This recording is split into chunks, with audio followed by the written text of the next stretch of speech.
नमस्कार, स्वागत है आपका चौथा पैगाम में। आपके साथ मैं हूं फिरदौस। सही नजर डालते आज की गतिविधियों पर। 5 दिवसीय दीपावली उत्सव का शुभारंभ हो चुका है। बाजार में रौनक छा गई है। लंबे समय से व्यापारी और दुकानदार अच्छे व्यापार की उम्मीद जता रहे थे। दीपावली आने से व्यापारियों की उम्मीद पूरी हो गई। दीपावली पर्व का आगाज हो चुका है और दीपावली के चलते बाजारों में उत्साह, उल्लास, रौनक छा गई है। शहर के बाजार खरीदारों से गुलजार हो गए हैं। बाजारों में परंपरागत रूप से मिट्टी के बर्तन के साथ साथ पूजा की सामग्री, घर को सजाने के लिए आर्टिफिशियल फूल सामग्री की बड़ी संख्या में खरीदी और बिक्री की जा रही है। तो वही गेंदे के फूल की बात करें तो 50 रुपये से ऊपर गेंदे के फूल के भाव चल रही है। हालांकि खरीदारों को महंगा सौदा लग रहा है, लेकिन त्योहारों के चलते भाव से समझौता करना पड़ रहा है। वही इलेक्ट्रॉनिक व्यापारी भी इस बार करोड़ों रुपयों का कारोबार होने की उम्मीद जता रही है। तो वही बताशे, मिट्टी के बर्तन, दिए, झाड़ू, कपड़ों का मार्केट देखने को मिल रहा है। वही करोड़ों का कारोबार कपड़े के मार्केट में होने का अनुमान लगाया जा रहा है। इसके साथ ही वाहनों की भी खरीदी और बिक्री की जा रही है। चुनाव के साथ होने के कारण इस बार दीपावली पर चुनाव का सर्वे देखने को मिल रहा है। महाराष्ट्र के डिप्टी सीएम देवेंद्र फडणवीस बुरहानपुर के शाहपुर पहुंचे, जहां उन्होंने भाजपा प्रत्याशी अर्चना चिटनीस के समर्थन में आयोजित विजय संकल्प रैली में भाग लिया। डिप्टी सीएम देवेंद्र फडणवीस ने कहा, कांग्रेस को गजनी पिक्चर में की भूलने की बीमारी है। हर भाषण में एक नया आश्वासन देते हैं, कभी पूरा नहीं करते, चुनकर आने पर भूल जाते हैं। विधानसभा चुनाव धीरे धीरे अपनी चरम सीमा पर पहुंच रहा है। लगातार विधानसभा में भाग्य आजमाने वाले प्रत्याशी जनसंपर्क में लगे हुए हैं। कांग्रेस, बीजेपी, एमआईएम और निर्दलीय उम्मीदवार जनता के बीच पहुंचकर जन आशीर्वाद प्राप्त कर रहे हैं। हालांकि कांग्रेस और भाजपा दोनों ही राष्ट्रीय दलों की एक भी बड़ी सभा बुरहानपुर विधानसभा क्षेत्र में नहीं हो पाई है।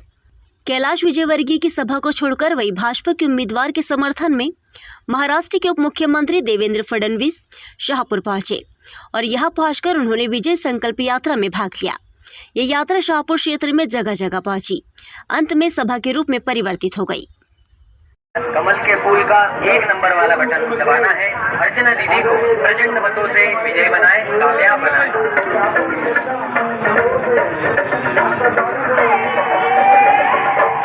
बुरहानपुर में विकास किया है, जनता ने जिन पर विश्वास किया है।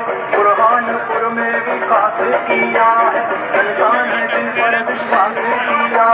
निर्दलीय प्रत्याशी हर्षवर्धन सिंह चौहान के पोस्टर फाड़ने का विवाद लालबाग थाने पहुंचा। विधानसभा चुनाव जैसे जैसे आगे बढ़ रहा है, वैसे वैसे राजनीति विरोध के रूप में सामने आ रही है। दरअसल निर्दलीय प्रत्याशी हर्षवर्धन सिंह चौहान के पोस्टर लालबाग मामू कॉलोनी में नगर निगम के कर्मचारियों द्वारा निकाले गए। इसके बाद हर्षवर्धन सिंह चौहान के कार्यकर्ताओं ने इसकी सूचना हर्षवर्धन सिंह चौहान और उनके समर्थक मनोज तारवाला को दी। सूचना मिलते ही बड़ी संख्या में हर्षवर्धन सिंह चौहान के समर्थक लालबाग थाने पहुंच गए। स्थिति को देखते हुए लालबाग पुलिस ने तुरंत मामले को गंभीरता से लेते हुए एक्शन लिया। मौके पर तहसीलदार रामलाल पगारे पहुंचे तो पाया कि सरकारी कर्मचारियों द्वारा त्रुटिपूर्वक ये काम किया गया है। वही हर्षवर्धन सिंह चौहान के समर्थक वरिष्ठ नेता मनोज तारवाला ने कहा कि भाजपा प्रत्याशी निर्दलीय प्रत्याशी की जन समर्थन से घबरा गई है और उनके कार्यकर्ता इस तरह से निर्दलीय प्रत्याशी को परेशान कर रहे हैं। तारवाला ने कहा कि नगर निगम आयुक्त के द्वारा पहले भी निर्दलीय प्रत्याशी को झंडा, बैनर फाड़कर नुकसान पहुंचाया गया है। इसकी शिकायत हमने चुनाव आयोग से की है, लेकिन सत्ता होने के कारण हमारी शिकायतों को गंभीरता से नहीं लिया जा रहा है।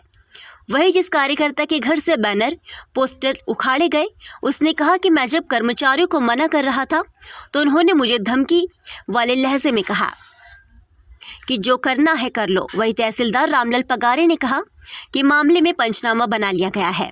उन्होंने ये भी माना कि त्रुटिपूर्वक ही कार्रवाई की गई है। घटना के बाद मौके पर बड़ी संख्या में कार्यकर्ता पहुंचे। मामले की गंभीरता को देखते हुए पुलिस ने तुरंत मामला शांत कराया।